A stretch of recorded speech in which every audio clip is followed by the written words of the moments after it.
Sous les lampes de l'académie, les pages se dupliquent jusqu'à l'aube. Les chiffres dansent, les idées fuient, son esprit lutte, son corps se dérobe.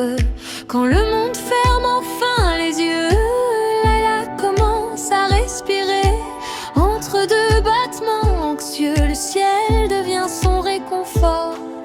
Les paupières lourdes, le cœur trop plein, elle tient encore contre demain. Quand la nuit prend le contrôle, elle marche sans sommeil. De façade sous la même étoile, une veille, l'autre exprime.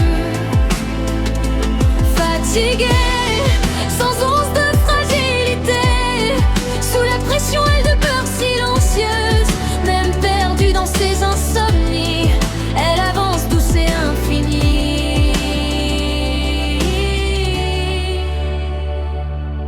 Le jour la presse, le jour les puits, chaque regard illustre son état. Les attentes serrent comme une vis, la peur d'échouer la suit toujours. Mais quand le corps chute doucement, une autre Réla prend la scène. Somnambule sous les constellations, elle trouve enfin son domaine.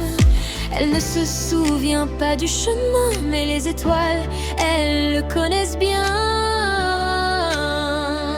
Quand la nuit prend le contrôle, elle marche sans sommeil. De façade sous la même étoile, une veille, l'autre exprime. Fatiguée, sans once de fragilité, sous la pression elle demeure silencieuse. Même perdue dans ses insomnies, elle avance douce et infinie.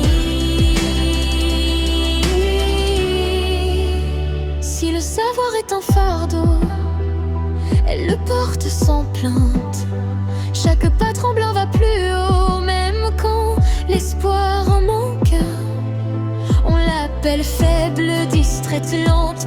Il ne voit pas son combat, car sa force est calme et charmante, et sa persistance sans fin.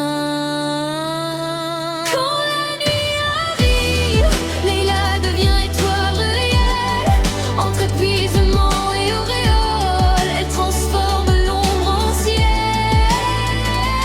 Mais brisée par le matin, me perdue entre deux vies, Layla reste contre le temps, fatiguée mais jamais finie. Quand l'aube vole ses rêves bleus, elle sourit, absente, car